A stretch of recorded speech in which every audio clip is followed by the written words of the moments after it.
جی students, آج کا جو میرا ٹاپک ہے جو کلاس 9 کا جو پہلا چیپٹر ہے اس کے حوالے سے ہے. اس کے لانگ کویسچن کی طرف آتے ہیں. لانگ کویسچن جو ہے وہ بالکل اس کی ہیڈنگ بنی ہوئی ہے، پیج نمبر 2 پہ آپ کو مل جائے گا، ایزیلی مل جائے گا. پہلے چیپٹر کا جو لانگ کویسچن ہے اس کی طرف آتے ہیں، لیکن اس میں آپ نے جو ہے وہ کس طرح بیان کرنا ہے، کس طرح جو ہے وہ آپ نے لکھنا ہے، تو اس کے حوالے سے جو ہے نا کس طرح ہیڈنگ دینی ہے، کس طرح آپ نے اچھے مارکس لینے ہیں تاکہ آپ کے مارکس جو ہے وہ اچھے آ سکیں. تو اس حوالے سے جو ہے نا وہ آپ دیکھیں کہ کس طرح آپ نے اچھے مارکس لینے ہیں. سوال کے عہد صحابہ میں جمع و تدوین قرآن مجید، یعنی کہ صحابہ کرام کے دور میں قرآن مجید کس طرح مدون ہوا اور جمع کس طرح کیا گیا، اس کے حوالے سے کوشچن ہے. تو اب سب سے پہلے جو ہے اس میں پہلی ہیڈنگ جو بنے گی وہ حضرت ابوبکر صدیق کے حوالے سے بنے گی. حضرت ابوبکر صدیق، یعنی کہ حضرت ابوبکر صدیق رضی اللہ تعالیٰ عنہ کے دور میں جب جنگ یمامہ ہوئی، جنگ یمامہ میں مختلف صحابہ اکرام جو تھے، حفاظ اکرام جو تھے وہ شہید ہوئے، اور شہید ہونے کے بعد یہ تشویش لاحق ہوئی کہ کہیں قرآن مجید کا حصہ جو ہے وہ کھو نہ دیا جائے، ضائع نہ ہو جائے. تو حضرت ابوبکر صدیق نے دیگر صحابہ اکرام کے مشورے سے، بالخصوص حضرت عمر کے مشورے پر جو ہے وہ عمل کرتے ہوئے ایک کمیٹی بنائی. تو اب یہ دوسرا آپ نے دوسری ہیڈنگ بنے گی کمیٹی کی سربراہی. کمیٹی کی سربراہی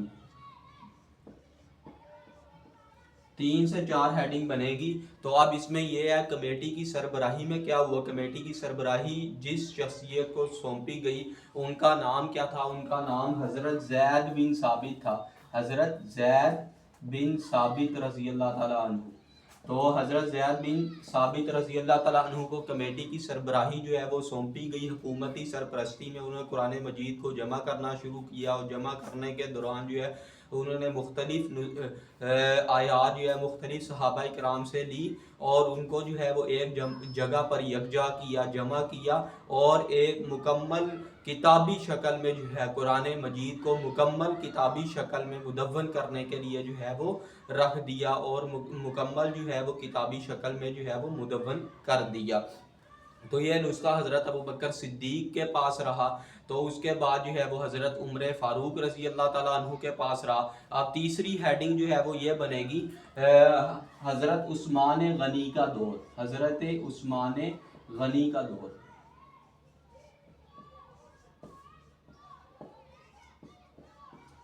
حضرت عثمان غنی کے دور میں جب قراتوں کا، لہجوں کا اختلاف ہوا، یعنی کہ ہر شخص جو ہے وہ اپنے اپنے لہجے میں پڑھنے لگ گیا. جب لہجوں کا اختلاف ہوا تو اس لہجوں کے دوران جو ہے قرآن مجید کو مدون کیا گیا، ایک قرات پر جو ہے وہ قرآن کو یکجا کیا گیا. جب مختلف لہجے جو ہے مختلف انداز جو ہے وہ پڑھنے لگ گئے. حضرت عمر عثمان رضی اللہ تعالیٰ عنہ کا یہ کارنامہ ہے کہ انہوں نے قرآن مجید کو یکجا کیا، اکٹھا کیا، ایک قرات پر لوگوں کو جو ہے وہ مدون کیا. تو یہ ایک اہم ترین ان کا کارنامہ ہے. تو اہم ترین ہیڈنگ بنے گی حضرت عثمان کی.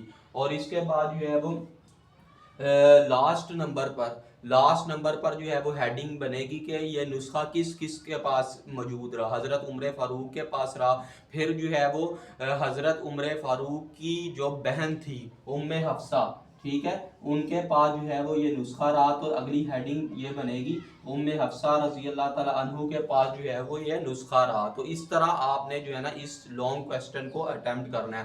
دوبارہ سن لیں ایک مرتبہ، دوبارہ میں اس کا ریکیپ کر دیتا ہوں.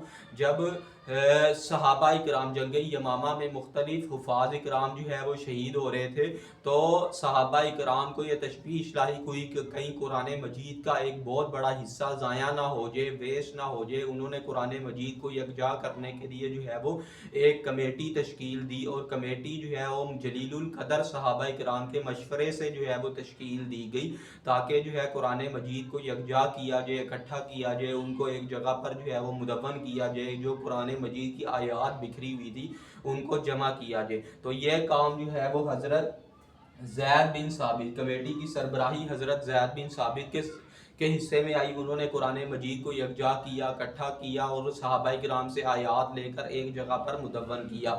اب یہ نسخہ کچھ عرصے کے لیے حضرت ابوبکر صدیق کے پاس رہا، پھر حضرت عمر فاروق کے پاس رہا، پھر ان کی بہن جو تھی ام حفصہ رضی اللہ تعالیٰ عنہ ان کے پاس رہا۔ اب جب قرأتوں کا مختلف لہجوں کا